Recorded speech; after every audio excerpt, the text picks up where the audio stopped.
마가복음 세 번째 시간입니다. 복음으로의 초대와 응답. 첫 번째 시간에는 복음의 시작이었죠. 그리고 두 번째는 뭐였죠? 네, 두 번째도 복음의 시작이었죠. 시작에 대한 내용. 그래서 어떻게 준비해야 되는가에 대해서 말씀을 드렸습니다. 이제는 실질적인 복음의 초대와 응답이에요. 자, 오늘 주시는 말씀은 누구에게 주시는 말씀일까요? 지난주에도 배웠죠. 지금 주시는 말씀은 그 당시 사람들에게만 뿐만이 아니라 누구에게? 나에게. 사람들은 자기에게 해당되는 것을 잘 몰라요. 어떤 문제가 있거나 어떤 일들이 있을 때 그것이 자기 이야기다라는 깨달음이 있기가 참 어렵습니다. 아예 남의 얘기겠지, 나한테 하는 얘기가 아니겠지. 말씀을 들을 때도 그래요. 나한테 해당되는 게 아니겠지. 설교 시간에도 들으면 아유 저건 다른 사람 이야기네. 이럴 때가 쉬운데 그렇지 않습니다. 모든 말씀은 누구 얘기예요? 내 얘기예요. 나에게 주시는 말씀이에요. 한 가지 이야기를 하고 갈게요. 이제 둘째가 초등학교에 들어갔잖아요. 근데 초등학교에 들어갔는데 초등학교에서 이제 옛날 같으면 쉬는 시간에 애들이랑 같이 놀고 이야기도 하고 그런데 지금은 그럴 수 없잖아요. 코로나 때문에.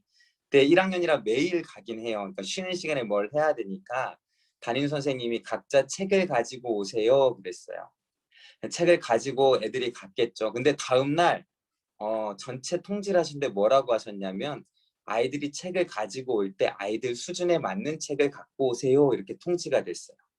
그것을 보고 사모가 이렇게 생각했대요. 누가 또 이상한 책을 갖고 왔나 보다라고 생각했는데 알고 보니까 둘째가 집에서 어떤 책을 가지고 갔냐면 이만큼 두꺼운 책을 가지고 간 거예요. 책을 보니까 언니 책, 그것도 언니도 읽기 힘든 이만한 두께의 책을 가지고 간 거예요. 사실 둘째는 한글도 모르거든요. 근데 그만한 책을 가져가서 그러고 꺼냈으니까 선생님이 아마 우리 아이를 보고 했겠죠. 근데 전혀 우리는 몰라서 아이 저거 누가 또 이상한 책을 가져갔나 수준에 맞는 책을 가져가야지 했는데 그게 누구 이야기였어요? 우리 집 얘기였어요. 네, 이처럼 사람들은 그걸 확실하게 깨닫기 전까지 자기 이야기인지 잘 모릅니다. 근데 오늘 주시는 말씀도 누구에게 주시는 말씀이라고요? 우리에게 주시는 말씀. 그 우리를 넘어서 누구에게? 나에게 주시는 말씀이에요. 오늘 내가 무엇을 할 것인지 말씀을 듣고 내가 어떤 변화가 있어야 하는지 한번 살펴보도록 하겠습니다. 오늘 먼저 말씀을 한번 살펴볼게요.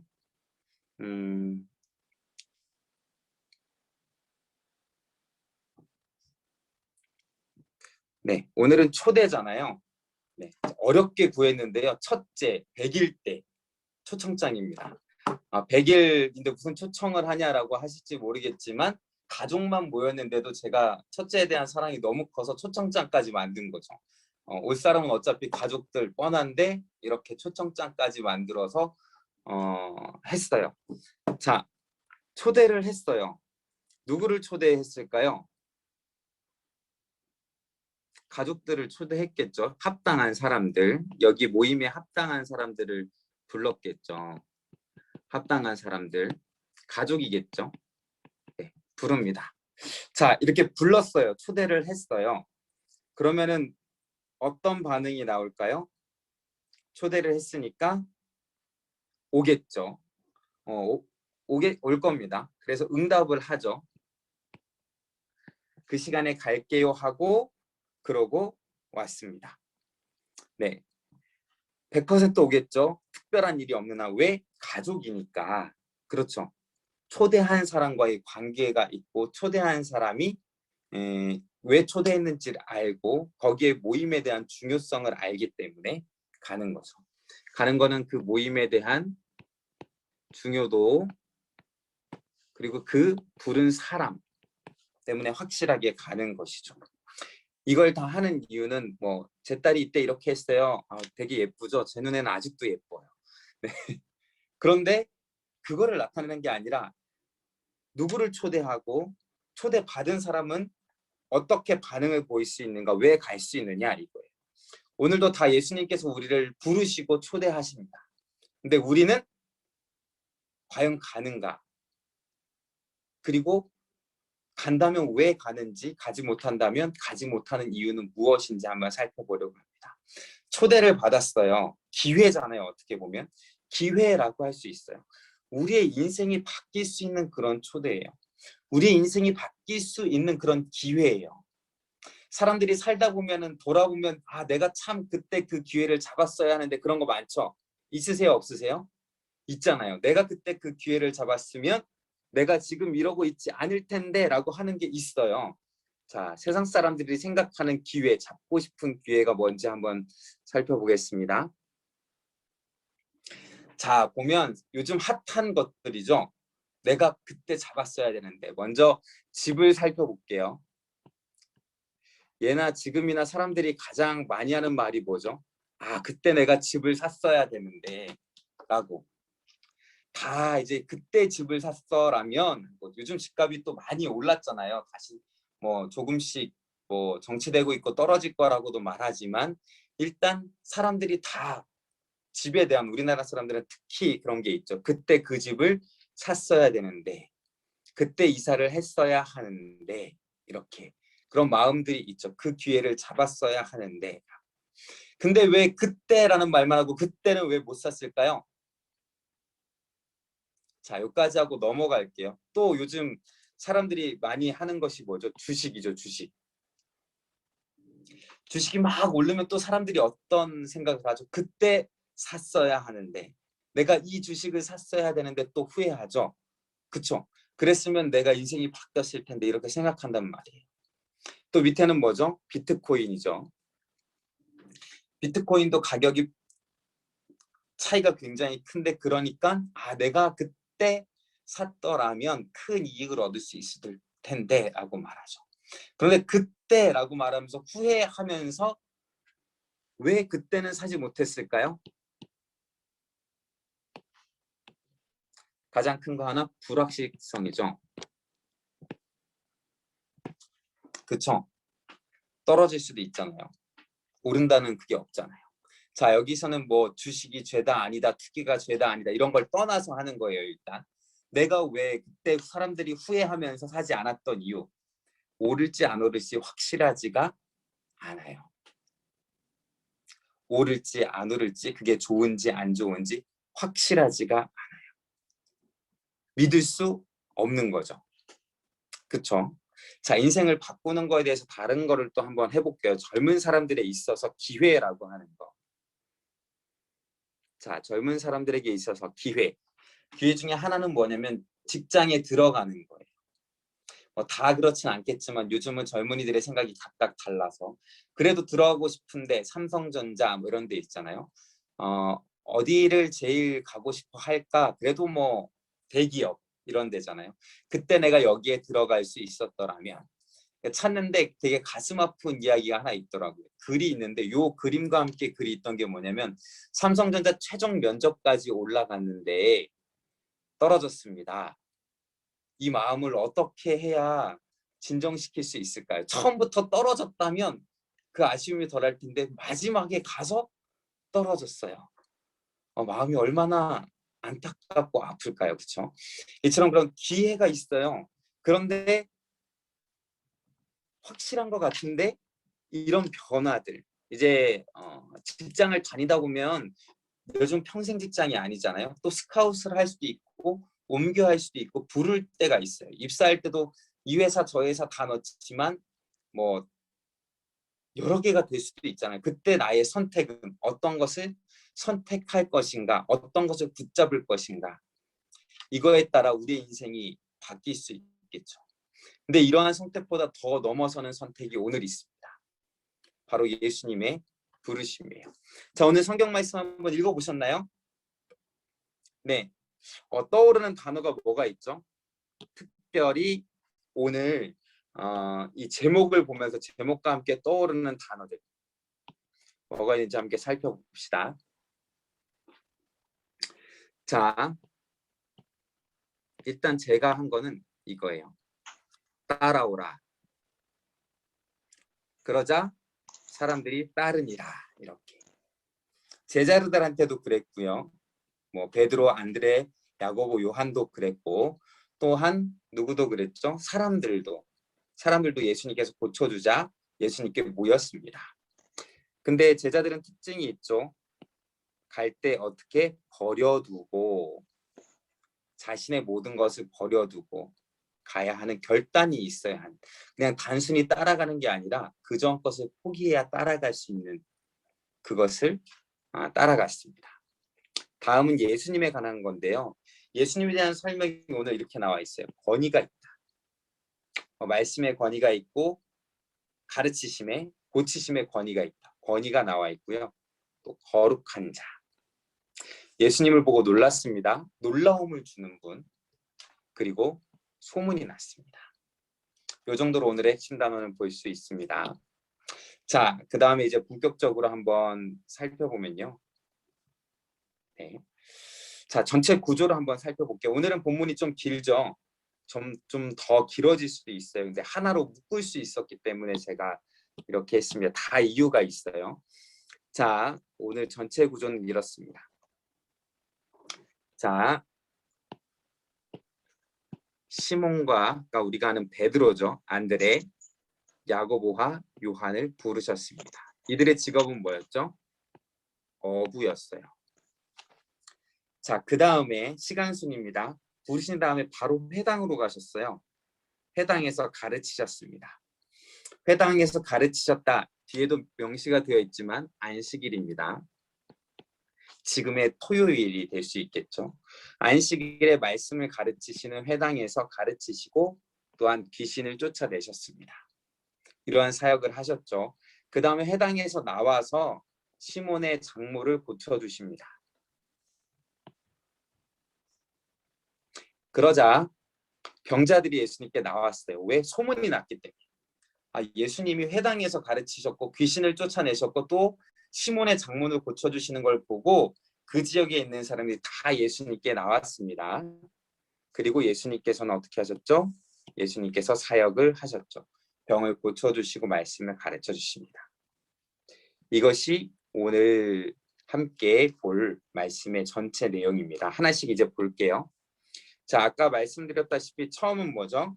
어부들을 부르셨습니다. 어부를 부르셨던 성경 말씀을 한번 보겠습니다. 자, 16절, 17절인데요. 잘 보세요. 하나하나 자세히 보면 놀라운 것들이 있습니다. 일단 제자들을 부르시는데 갈릴리 해변으로 어떻게 하시다가 지나가시다가 뭐죠? 계획이 있는 것 같아요? 없는 것 같아요? 그냥 지나가시다가 부르신 거예요. 사람의 모습을 볼 때는 바로 이거예요. 우연히. 예수님께서 일부러 찾아오셔서 부른 것 같지 않은 것처럼 표현하고 있어요. 예수님은 시몬과 안드레 이 두 사람에게 분명한 목표를 가지고 찾아오셨겠죠. 그런데 사람이 보기에는 예수님이 그냥 갈릴리 해변으로 지나가시다가 부르신 것 같이 보여요. 우리의 삶도 마찬가지예요. 예수님께서 부르시는데 마치 정말 우연히 계획이 안 된 것처럼 예수님께서 그렇게 우리를 부르십니다. 그런데 사실은 어떤 거죠? 계획을 가지고 오세요. 그러나 우리의 삶에는 우연히, 그렇게 우연히 시몬과 그 형제 안드레가 바다에 금을 던지는 것을 보셨습니다. 금을 던지는 것, 밑에 보면 그들은 어부죠. 어부가 그물을 던져요. 뭐 하려고 던지죠? 물고기를 낚으려고. 자신이 하고 있는 일이에요. 자, 금을 던지는 것을 보시니 라고 했으니 현재 계속 물고기를 잡고 있는 상태예요. 앞으로도 계속 물고기를 잡을까요? 안 잡을까요? 앞으로도 계속 잡겠죠. 앞으로도 계속 어부를 할 거예요. 이 사람들이 이 마음 가운데 계속 무엇을 할 거였냐면 그냥 계속 물고기를 잡는 어부로 살려고 했습니다. 아버지도 어부고 자신들도 어부고 앞으로도 어부로 살아갈 것이에요. 그런다 어느 날 우연히 예수님께서 자신들을 부르십니다. 갑자기 부르십니다. 예수님 오셔서 뭐라 그러셔? 나를 따라오라. 내가 너희로 사람을 낚는 어부가 되게 하리라. 이거에 대한 자세한 내용은 이제 설명하지 않을게요. 간단하게 말하면 앞으로 너희가 생명을 살리는, 사람을 살리는 귀한 역할들을 나의 제자가 되어서 할 것이다 라는 표현이죠. 자, 예수님께서 이렇게 부르셨습니다. 제자들의 반응이 어땠을까요? 이 사람들은 지금 할 일이 없는 게 아니에요. 할 일이 있습니다. 지금 오늘만 하는 일이 아니라 앞으로도 계속 할 일이 그들에겐 있어요. 먹고 살 걱정을 하지 않아도 됩니다. 이들이 가지고 있는 기술도 바로 어부와 관련된 것이에요. 다른 것은 잘 못해요. 이것으로 교육받았고 어릴 때부터 해왔고 앞으로도 할 것입니다. 그런데 가려면 어떻게 해야 되면 버려두고 가야 돼요. 그런데도 불구하고 어떤 일이 일어났냐면 쉽지 않은 일인데 뭐라고 표현하고 있어요? 자, 곧 마가복음엔 곧이 많이 나온다 그랬죠. 곧 즉시 그물을 버려두고 따르니라. 굉장히 단순하게 돼 있잖아요. 예수님이 불렀다. 그러자 그들이 버려두고 따랐다. 버린 걸 생각해 볼까요? 많아요. 여기는 그물을 표현하고 있죠. 멀상증이에요. 그들의 직업, 평생 직장을 버려두고 따른 겁니다. 어떻게 그럴 수 있었을까요? 아까 전에 표현했죠. 확실한 게 아니면 이러기가 쉽지 않다니까요. 다 버려두고 떠났잖아요. 예수님, 그리고 예수님께서 말씀하시는 앞으로 하실 일, 이게 마음 가운데 확실하게 다가왔기 때문에 그럴 수 있었겠죠. 그 이유는 나중에 다시 설명하고요. 그 다음을 한번 설명해 보겠습니다. 뭐냐면 그 다음에도 이제 야고보와 요한에 대한 게 나오는데요. 반복이 되어서 그 표현들이 되고 있습니다. 자, 잠시만요. 네. 자, 볼게요. 아까 봤던 16, 17, 18절이에요. 아까 말씀이죠. 그런데 그 말씀과 똑같이 반복됩니다. 약간 분량만 작을 뿐. 여기 뭐라고 표현되어 있죠? 조금 더 가시다가, 자, 지나가시다가 우연히, 근데 조금 더 가시다가, 어차피 똑같은 거죠. 그냥 길을 가다가 갑작스럽게 일어난 일인 것처럼 표현되어 있어요. 그리고 똑같이 세베대 아들 야고보와 형제 요한을 보셨어요. 그들도 배에 있어 그물을 깁는데, 자, 그물 던지는 건 물고기를 잡으려고 하는 행동이죠. 계속 앞으로 물고기를 잡을 것을 보여주고 있어요. 근데 여기서도 마찬가지예요. 그들도 배에 있어 그물을 깁는데, 그물을 깁는 거 뭐 하려고 그물을 깁죠? 쉽게 말하면 그물을 고치는 거죠.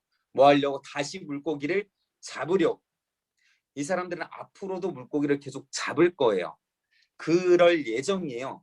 마음속에 내일은 또 물고기를 잡아야지. 내 삶은 계속 물고기를 잡는 사람이지라고 되어 있는데 나를 따라오라 하는 부르심처럼 부르셨어요. 그리고 똑같이 부르셨어요. 그러자 야고보와 요한은 이제 버려두는 것을 더 구체적으로 나와 있는데요. 아버지 세베대, 품꾼들 함께 배에 버려두고, 어떻게 보면 배까지도 버리는 거죠. 자신이 해왔던 일들 또한 함께했던 아버지, 가르쳐줬던 아버지, 자기들과 함께 이제 그 물고기를 잡고 있는 품꾼들, 그동안 했었던 모든 일들, 자신의 기술들, 앞으로 먹여 살려줄 것들을 다 버려두고 따라간 겁니다. 어떻게 이럴 수 있을까요? 그 이유를 뒤에서 말해주고 있어요. 먼저 말하면 일단 아까 말했죠. 이것이 바로 예수님의 권위고 예수님의 능력입니다. 부르시면 따라가게 돼 있는 거예요. 두 번째는 뭐냐면요. 그들 마음 가운데 그런 예수님의 권위와 능력이 전해진 겁니다. 그러니 움직일 수 있었죠. 그러니 세 번째, 결단할 수 있었습니다. 어떻게? 모든 것을 버려두고 이렇게 따라갈 수 있었던 것이죠. 자, 이 시대에 그런 부르심은 있을 수도 있고 없을 수도 있어요. 만약에 여러분에게 모든 것을 버려두고 나를 따라오라 하면 따라오실 수 있으시겠습니까? 난 따라갈 수 있다. 손 들어볼까요? 없네요. 다들 현재의 삶이 만족스러우신가 봅니다. 네, 다 버려두고 예수님을 따르는 삶을 살자. 우리에게 이런 부르심이 있다면 어떤 걸까요? 다 그렇게 해석하면 안 되겠지만 일단 제자로서의 부르심은 우린 다 제자잖아요. 그렇죠? 또 하지만 더 나아가면 뭘까요? 너가 이제 사람을 낳는 어부가 될 것이다. 이제 앞으로 선교사가 되든지 목회자가 되든지 주님의 일을 하는 사람이 될 것이다 라는 부르심으로도 볼 수 있는 것이죠. 어떻게 보면 다 포함한다면 제자로서의 부르심이고 더 나아가자면 그런 부르심이죠. 옛날에 그런 거 많았잖아요. 갑자기 어느 날 하나님께서 나에게 목회자의 꿈을 주시고 또 선교사의 꿈을 주셔서 하던 일을 모두 내려놓고 나아갔던 일들이 있죠. 그렇죠? 때로는 이제 그 시기가 지나자 사람들이 뭐라고 말했냐면 하나님은 꼭 그렇게만 부르시는 것이 아니다 라고도 얘기를 하고, 옛날에는 우리 어릴 때 수련회 가면 꼭 강사 목사님이 오셔서 손들게 했어요. 목사님 될 사람 손들라고, 선교사님 될 사람 손들라. 근데 무조건 둘 중에 하나는 손들어야 됐어요. 분위기가. 강사 목사님이 그 안 드는 애들은 꼭 그 죄악에 쩌들리고 세상 욕심 많은 사람처럼 이렇게. 제가 중학교 2학년 때 목회자가 되기를 결심했는데 왜 그랬냐면 하나님께서 주신 소명도 있는데 수련회 때 갔는데 기도하는데 또 이제 강사 목사님께서 목사님이 목회자에게 목사님이 되겠다는 사람 손들라고 했는데 친구들이 손을 드는 거예요. 다 쟤네들 목사님이 될 건가 보다. 나도 마음에 있었는데 차마 손을 들지 못했는데 들었거든요. 그 친구들 중에 저만 목사님이 됐어요. 다 될 줄 알았거든요. 자, 이런 부르심이 근데 요즘은 너무 약해졌어요. 그쵸? 하나님께서 이렇게 부르실 수도 있고 다 내려놓고 갈 수도 있어야 되는 거예요. 근데 요즘은 그런 것들을 말하지 않죠. 그러나 그런 일들이 아직도 있을 수 있고 그렇게 갈 수 있습니다. 그런데 꼭 목회자의 삶은 그런 것이 아니에요. 하나님이 원하시는 삶이 있다면 때로는 이 지난 것들을 버려두고 갈 수도 있는 것이죠. 혹시 물질이 됐든 편안한 직장이 됐든 좋은 사람과의 함께 있는 것이 됐든 그것이 무엇이든 간에 다 내려놓고 갈 수 있어야 되는 것이죠. 실제적인 예를 한번 그래도 들어야 될 것 같아서 예를 들었는데요. 네. 다른 사람은 뭐라고 말할 수 있으니까 가족밖에 얘기할 게 없어요. 저는 예를 들 때도 누가 도 뭐라 그러지 않을 거기 때문에 저희 아버지가 드디어 올해 70이 되셔서 그래도 코로나 때문에 어디는 못 가고요. 집에서만 이렇게 모임을 갖고 그리고 그래도 기념사진 하나 찍어야지 하고 찍은 거거든요. 그래서 아버지가 70이 되신 때 이제 올해 2월 그때 찍은 사진입니다. 70이 되셨는데요. 아버지를 저는 제일 존경하는 사람이 아버지예요. 왜냐하면 아버지가 젊었을 때 선택이 너무 많았어요. 젊었을 때에 이제 좋은 직장에 이제 들어가셨는데 뭐 울산 현대자동차에도 계셨고 지금 이제 만도라고 하는 회사가 자동차 전 세계에 부품을 납품하는 업체인데 만도에도 있었고 근데 여기저기 부름을 받고 또 그중에서 잘 안 되기도 하고 틀어지기도 하고 해서 직장을 다니다가 안 다니다가 스카웃 됐다가 이렇게 방황을 많이 하셨거든요. 근데 마지막 회사에 들어가셔서 이제 거기에서 회사를 많이 발전시키고 연구소에서 발전시키고 초고속으로 진급을 했어요. 제가 기억에 제가 10살, 11살쯤에 서울로 올라왔으니까 그때가 아버지가 28살이거든요. 한 36살이죠. 36살, 5살에 벌써 부장이 되셨어요. 그러니까 한 회사 그것도 연구소에서 부장이 된다는 게 쉽지 않은데 그냥 1, 2년 만에 대리에서 과장으로, 과장에서 부장으로 초고속으로 승진하셨거든요. 이유가 뭐냐면 잘 하시니까.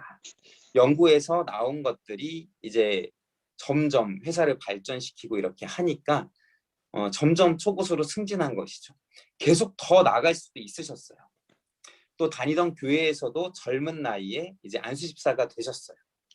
그때 35살, 6살 때쯤이죠.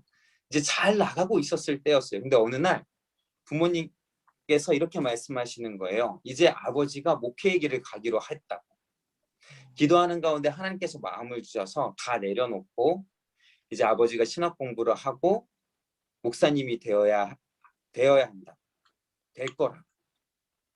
어릴 땐 그게 뭘 의미하는지 잘 몰랐어요. 근데 잘 나가고 있으셨으니까 잘 먹고 잘 살았겠죠. 울산에서 살았지만 거기에는 이제 그 당시에는 기술자들, 연구원들 이런 사람들이 많았기 때문에 그 동네 자체가 잘 먹고 잘 살았어요.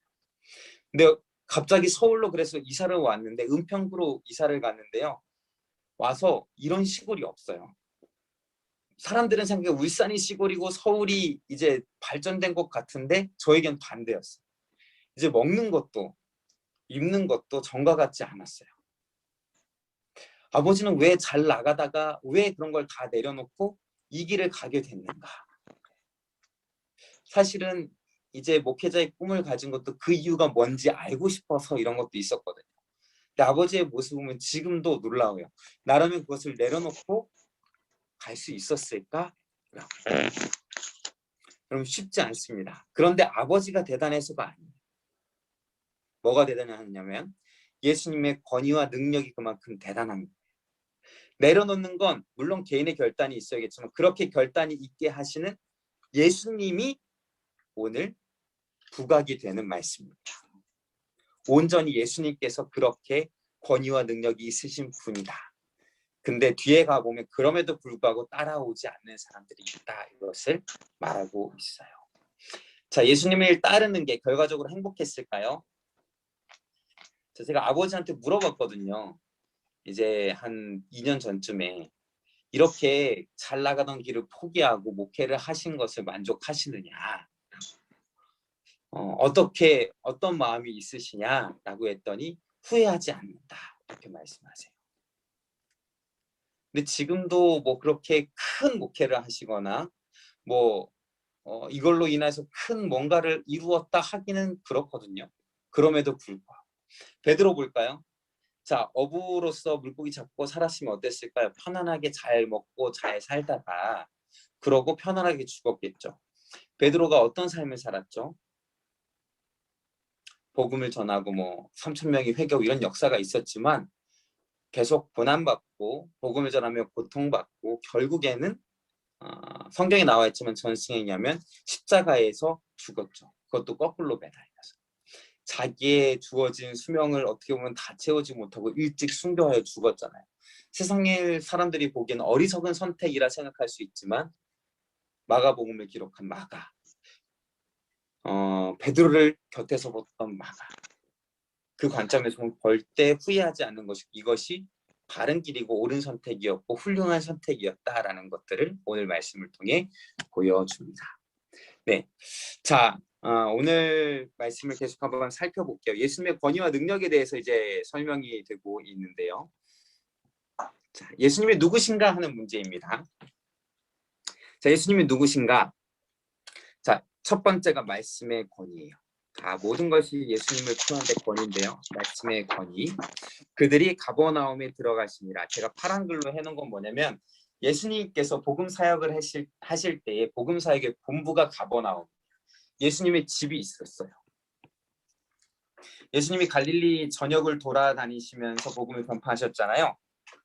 자, 복음을 전파하셨는데 그럼에도 불구하고 그런 기지, 본부, 집, 본거지 거기가 있었는데 집이 있었는데 바로 가버나움입니다. 거기 이제 들어가셨고 예수께서 언제 곧 많이 나온다 그랬죠. 안식일에. 뒤에 안식일은 설명은 다 해드릴게요.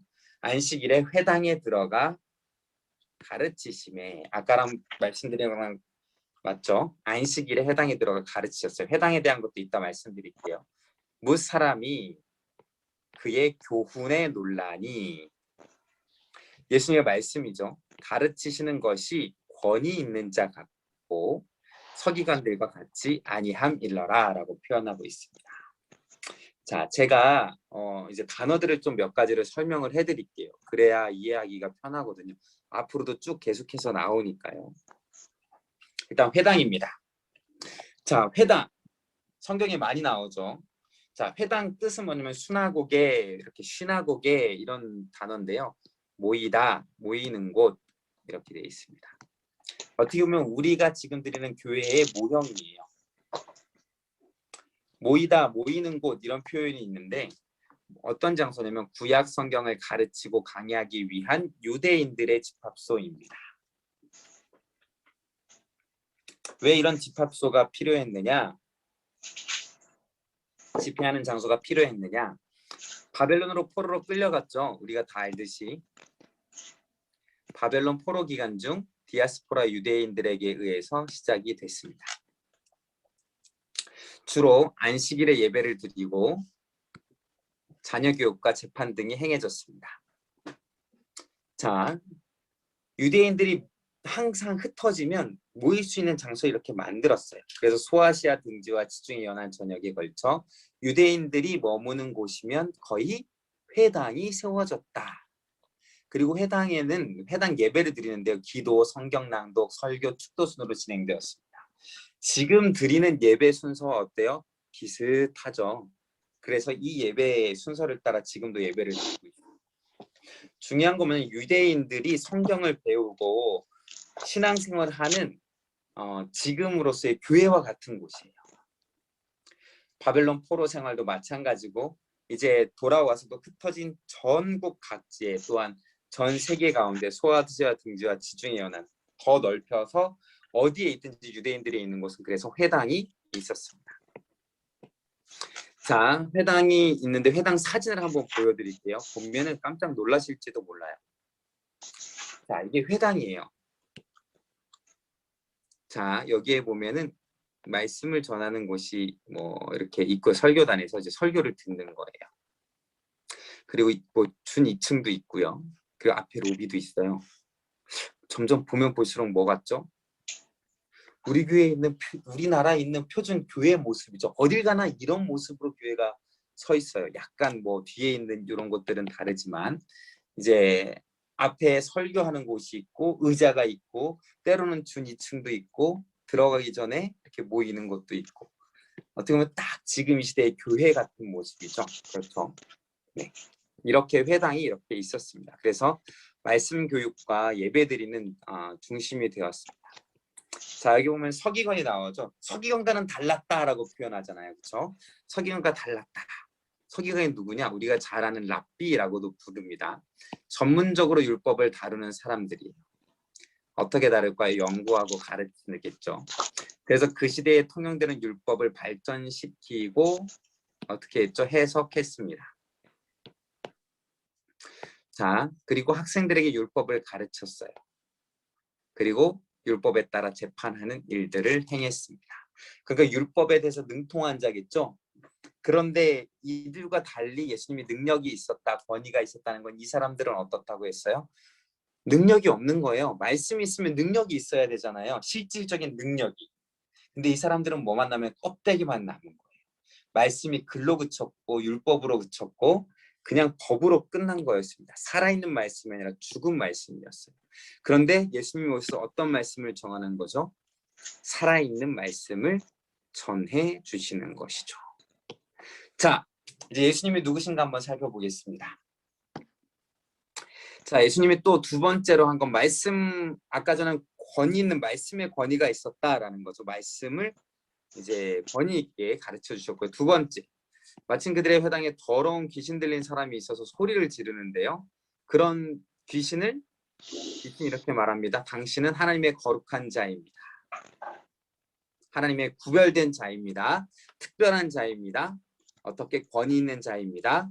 그러자 예수님께 꾸짖어 잠잠하고 그 사람에게 나오라 하니까 어떻게 됐어요? 나오는지라. 아까도 이 말씀이 있었나요? 없었나요? 목사님 아까는 이 나오라 하니까 나왔다라는 건 없었어요. 네, 없었습니다. 그러나 아까 전에 비슷한 것이 있었어요. 뭐죠? 부르니 따르더라. 나오라 하시니 나왔다. 뭘 말하고 있죠? 지금 이 구역에서는 무엇을 말하고 있냐면 예수님의 권위와 능력에 대해서 말하고 있습니다.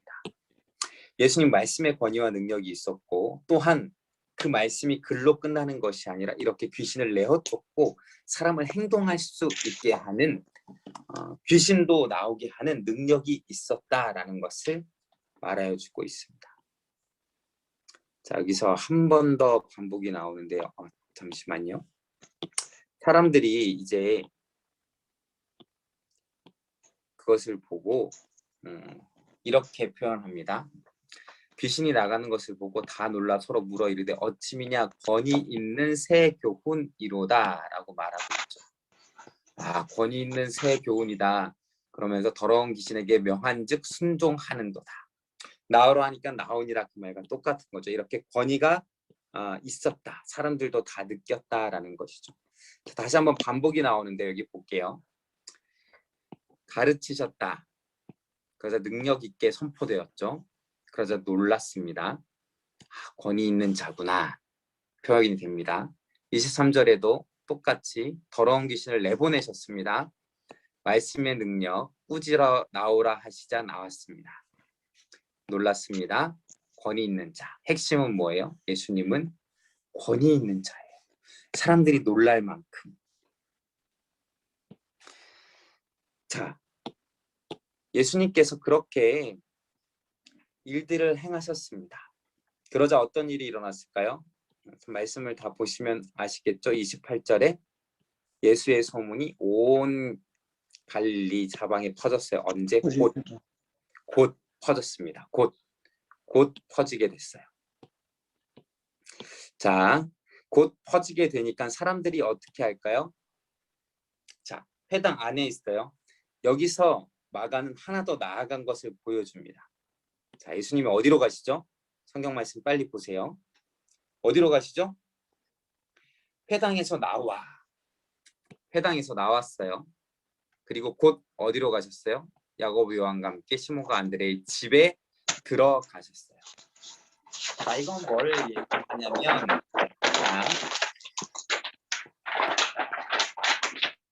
자, 제가 모두 음소거를 계속 하고 있는데 음소거를 풀지 말아주세요. 계속 푸시는데 누군가가 풀지 말아주세요. 자, 시몬과 안드레의 집에 들어가셨어요. 회당에서 나와 어디까지? 집에까지. 자, 말씀을 전해주는 교회에서 나와서 어디까지? 각 사람의 집에까지. 자, 교회에서 나와 세상으로까지 나가시는 거예요.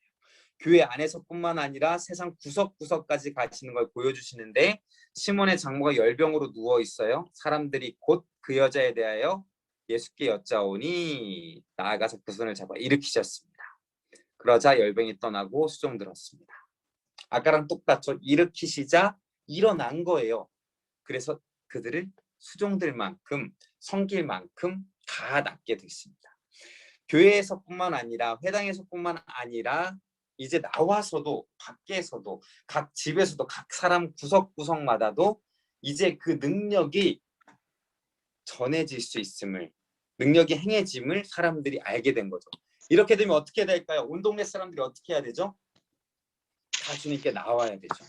아픈 사람들 다 나와야 되겠죠. 자, 동네에 아픈 사람들이 얼마나 있었을까요? 자, 여기 계신 분들 중에 자신의 몸이 다 완벽하다, 하나도 아픈 데가 없다, 나는 문제가 없다, 너무 튼튼하다, 건강하다 있으신가요? 어디 한 군데는 꼭 문제가 있잖아요. 그리고 나 이거 좀 나았으면 좋겠다, 고침 받았으면 좋겠다, 이런 부분들이 있잖아요. 그렇죠? 그리고 내가 아니더라도 가족 중에는 한 명이라도 있을 수 있어요, 없어요? 거의 100% 있습니다. 온 동네 사람들이 다 나와야 되는 거예요, 예수님께. 언제 나와야 될까요? 마가복음의 입장에서 보면 언제? 곧 나와야 되겠죠. 그렇죠? 근데 오늘 말씀 보면 놀라운 표현이 있습니다. 자, 저물어 해질 때에 모든 병자와 귀신 들린 자를 예수께 데려왔습니다. 이상하지 않나요? 뭐가 이상하냐면 저물어 해질 때예요. 왜 저물어 해질 때일까요? 온 동네가 그 문 앞에 모였더라. 누구? 예수님이 계신 집 문 앞에 모였어요. 근데 왜 하필 저물어 해질 때일까요? 말씀을 읽으면서 이런 생각을 안 해보셨죠? 왜 저물어 해질 때일까요? 좀 생각해 보자면 이럴 수 있습니다. 예수님 오전에 회당에서 가르치시고 이제 또 베드로 집에도 장모 집에 가셔가지고 또 거기서도 하시다가 고치지도 하다 보니까 저물어 해질 때가 되었구나, 이렇게 생각할 수도 있죠. 그렇죠? 그러나 회당에서도 이미 소문이 났고, 그쵸? 행한 일들이. 그리고 베드로 집에서도 그 일들이 다 소문이 났을 거예요, 동네에. 그러면 즉각 달려와서 왔으면 저물어 해질 때 오지 않고 해가 아직 있을 때에 와야 정상입니다. 근데 왜 저물어 해질 때에 왔을까요? 자, 힌트가 말씀 안에 있어요. 자, 뒤에 이렇게 할게요. 자, 이유는 이겁니다. 다음 거를 한번 더 볼게요. 예수님이 일단 그렇게 해 질 때 온 사람들, 그날 온 사람이죠. 어떻게 보면 토요일 날 안식일 그날 온 사람들은 고쳐주셨는데 다음 날 온 사람들도 있어요. 자, 다음 페이지를 보면, 다음 절을 보면 이렇게 또 표현합니다. 새벽 아직도 밝기 전에 예수께서 일어나 나가 한적한 곳으로 가서 거기서 기도하셨어요. 자, 새벽 아직도 밝기 전에, 그럼 언제예요? 새벽이 오기 전 어둠이 있을 때이죠. 자, 해 질 때쯤에 사람들이 와서 예수님께서 다 고쳐주셨습니다. 밤이 됐겠죠. 그쵸? 그리고 새벽이 되기 전에, 새벽이 오기 전에 시간이 남은 거죠. 이제 모든 왔던 사람들은 다 고치고 아직 날이 밝기 전에 예수님이 일어나 나가서 한적한 곳으로 가서 거기서 기도하셨습니다. 그런데 기도하고 있는 가운데 시몬과 및 그와 함께 있는 자들이 예수의 뒤를 따라가 만나서 이르되 모든 사람이 주를 찾나이다. 또 온 거예요. 해가 뜨니까 뜨자마자 다음 날 또 사람들이 왔습니다. 자, 사람들이 왜 즉각 안 오고 해가 지자 저물자 오고 또 그 다음날 아침이 되자 왔을까요? 사람들이 몇 명 더 검증된 다음에, 그리고 그날은 해가 졌으니까 다음날 해 뜨면 오려고, 이런 생각들을 다 할 수 있죠. 다 틀린 말은 아닌데요. 이 중 확실한 것이 하나가 안식일에 대한 겁니다. 자, 예수님께서 회당에서 가르치신 날 언제였죠? 안식일이었죠. 병자를 고쳐주신 날 안식일이었어요. 그날 회당에서 나와서 곧 어디로 가셨죠? 베드로의 집으로 가셨죠. 어느 날 가신 거예요? 안식일 날 가신 거예요. 자, 유대인의 안식일의 개념을 잘 이해해야 되는데 우리랑 달라요. 우리는 날짜가 언제 시작되고 끝나죠? 정오에. 그렇죠? 밤 12시에. 그렇잖아요. 밤 12시에 시작이 되고 밤 12시에 끝납니다. 그렇죠. 날짜가. 오늘은 25일이고요. 내일 26일이 되려면 언제가 26일이죠? 밤 12시가 땡 하고 쳐야 돼요. 근데 유대인들은 달라요. 해질 때. 해가 지면 날이 끝나는 거예요. 해가 졌다? 그럼 25일이 끝나는 거예요. 그 다음부터 26일이 되는 거예요. 자, 해질 때부터 토요일 해질 때까지 시간. 왜 그럴까요? 이제 빛에 관련돼 있는 거잖아요. 하나님께서 빛이 빛과 어둠을 나누시고, 그렇죠? 어둠이 빛과 어둠에 따라 하루하루가 지나가는 거잖아요. 어둠이 찾아오면 다음 날이 되는 거예요. 히브리인들의 시간 개념이 바로 그렇습니다. 그런데 그러면은 해지기 전까지 안식일이잖아요. 자, 안식일이 어떤 날이냐면 안식일을 가리키는 히브리어 샤바트는 샤바트라고도 하는데요. 뭐 일을 중지하다, 행동을 멈추다, 휴식하다라는 의미를 지닙니다. 단어 자체가. 하나님께서 이제 7일, 6일 동안 창조하시고 7째 날 쉬셨잖아요. 그게 안식일이잖아요. 거기에서 안식일이 왔기 때문에 일을 중지하는, 행동을 멈추는, 휴식하다. 그래서 하던 일을 중지하고 쉬는 날을 말합니다. 그렇기 때문에 안식일 날 문제로 뒤에 가면 계속 바리새인과 서기관들과 예수님이 부딪히게 돼요. 이유는 뭐죠? 안식일에 왜 일을 하느냐, 병자를 고치는 일을 하느냐, 이 문제로 다투게 되는 거죠. 유대인의 율법, 그리고 그들이 연구한 율법, 그들이 발전시킨 율법에 의하면 안식일엔 병자를 고칠 수 없었어요. 뒤에 안식일의 문제가 나오니까 나중에 자세한 건 하도록 하고, 유대인 마음 가운데 그들이 만들어 놓은 율법 가운데에 그 마음속 깊이 틀이 잡혀 있는 게 뭐냐면 안식일에는 일하지 않고 안식일에는 그래서 병자 고치는 일, 이런 것들을 마음에 용납할 수가 없었던 거죠. 자신이 아팠음에도 불구하고 예수님이 병자를 고쳐주시는 능력이 있었음에도 불구하고 어떻게 곧 나오지 않고 해질 때, 안식이 끝날 때 자신의 생각의 틀이 그래서 생각하고 그것이 지나갔을 때야 나오게 된 것이죠. 근데 그걸 더 그나마 해질 때 온 사람들은 예수님의 능력을 사모하고 어떻게든 일찍 오려고 거기까지 막 준비하고 있다가 해가 지자마자 땡 하고 예수님께 나온 것이죠. 자, 그 다음 사람들은 어떻게 했죠? 아예 어두워졌으니 다음날 해가 뜰 때에 그때 가자 하고 온 거예요. 결단이 늦은 거죠. 예수님께 나아가는 결단이 물론 율법이긴 하지만 자신이 만들어 놓은 틀 때문에 다가가지 못하게 하고 즉각 가지 못하게 했고요. 자신이 가지고 있는 것 때문에 더 느리게 예수님께 나아가게 됐습니다. 자, 다음 날 온 사람들에게 예수님이 어떻게 하셨죠? 이르시되 우리가 다른 가까운 마을들로 가자. 거기서도 전도하리 내가 이를 위하여 왔노라 하셨습니다. 간단하게 말하면 어떤 거예요? 예수님 지금 또 많은 사람들이 예수님 앞에 왔습니다. 고침을 받으러 왔습니다. 와서 고쳐주세요 하고 제자들이 온 거잖아요. 근데 예수님은 뭐라고 말한 거예요? 다른 마을로 가지. 그 사람들을 향해서 말한 거는 뭐냐면 그 사람들은 안 고쳐줄 거야. 다른 마을로 갈 거야. 이런 표현으로 됩니다. 상당히 충격적이죠. 예수님이 어떻게 그러실 수 있지라고 생각할 수 있는 구절입니다. 그래도 예수님 앞에 나와왔는데 왜 예수님 이들은 안 고쳐주셨습니까? 그런데 그것은 우리가 관여할 일이 아니에요. 하나님의 뜻에 있어요. 여기서 말하는 중요한 것은 뭐예요? 예수님께 곧 결단하지 않은 사람들은 고침을 받지 못했어요. 거기에 핵심이 있습니다. 자, 여기서 말하는 뭐냐면 마가복음의 관점에 보면 즉시 곧 가야 된다는 거예요.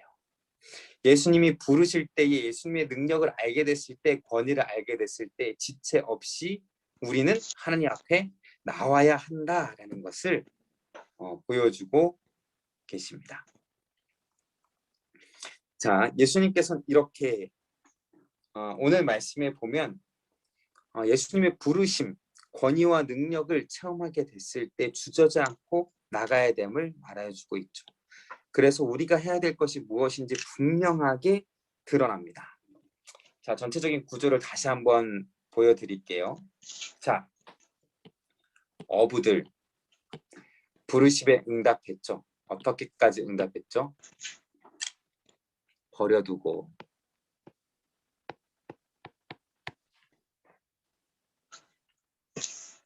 어부를 우습게 보지 마세요. 이 당시에 어부는 그래도 직업이 있는 사람들, 예수님의 비유에 보면 일하지 못하는 사람 굉장히 많잖아요.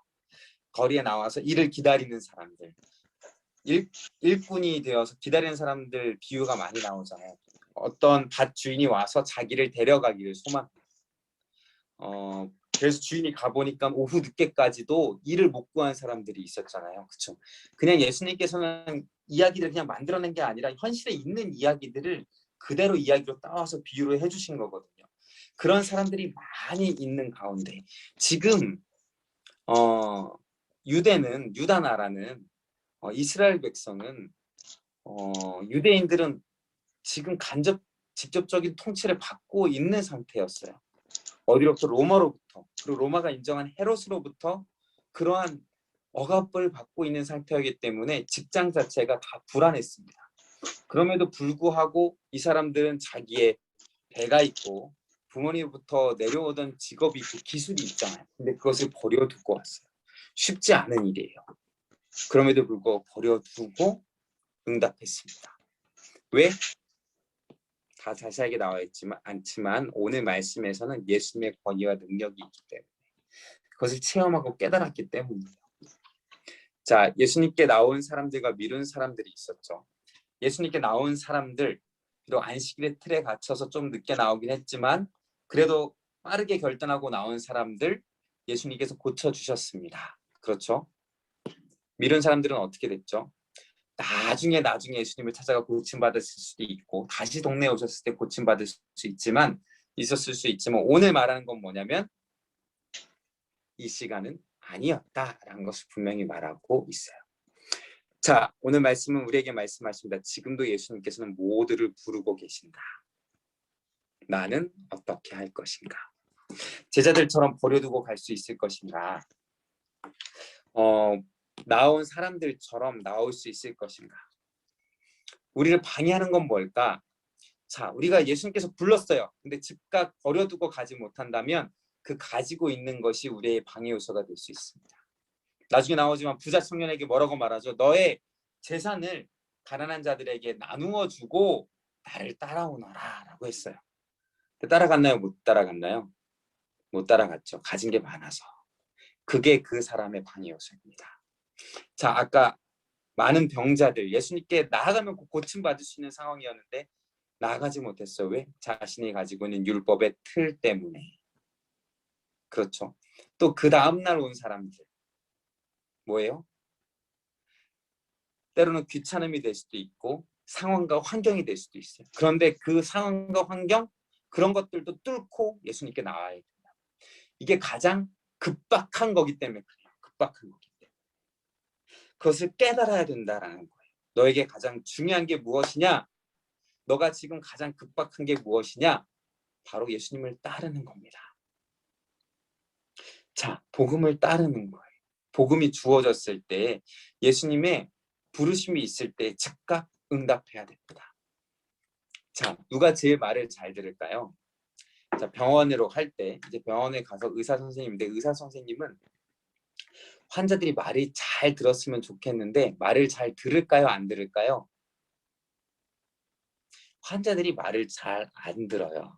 자, 지병이 있는 분들, 뭐 혈압, 당뇨 있으신 분들 이렇게 막 2개월 또는 3개월 동안 하잖아요. 자, 음식 조절 잘 하시고 약도 잘 드시고 운동도 잘 하세요라고 하면 대부분 잘 할까요? 잘 못할까요? 경험이 있어야 할 수 있는 거예요. 본인이 당뇨가 있고 혈압이 있어야 이걸 이해할 수 있는데 잘 할 수 있을까요? 못할까요? 잘 못해요. 왜 그럴까요? 왜 그럴까요? 자, 그것도 해봅시다. 몸에 담배는 해로우니까 담배와 술을 끊으세요 하고 있는데 담배와 술을 하시는 분이 쉽게 끊을 수 있어요? 없어요? 없어요. 네. 저도 뭐 경험이 없으니까 모르지만 잘 못 끊더라고요. 그런데 어느 순간 그것을 딱 끊게 되는 순간이 있고요. 갑자기 운동을 아주 열심히 하게 되는 경우가 있고요. 그리고 식단을 아주 잘 조절하는 경우가 생겨요. 언제 그럴까요? 말기입니다. 이제 얼마 안 남았습니다. 이 얘기 들으면요. 이제 진짜 열심히 합니다. 갑자기 뭐 안 하던 운동도 그래 해야지 하고 담배도 끊고 술도 끊고 이렇게 하게 돼요. 왜? 급박한 걸 아니까. 절박하니까. 내 상태에 대해서 깨닫게 되었으니까 그것을 하게 되거든요. 그런데 우리는 깨달아야 돼요. 우리의 지금 모습이 절박한 상황이에요. 이미 난 복음을 들었고 내 안에 복음은 시작됐고 또한 예수님의 부르심에 난 응답했고 예수님의 일을 따라 살고 있습니다 라고 고백하실지도 몰라요. 근데 돌아보세요. 진정한 복음의 능력의 체험에 있는 삶인지 정말 예수님을 따라가는 삶인지 예수님 지금도 부르고 계십니다.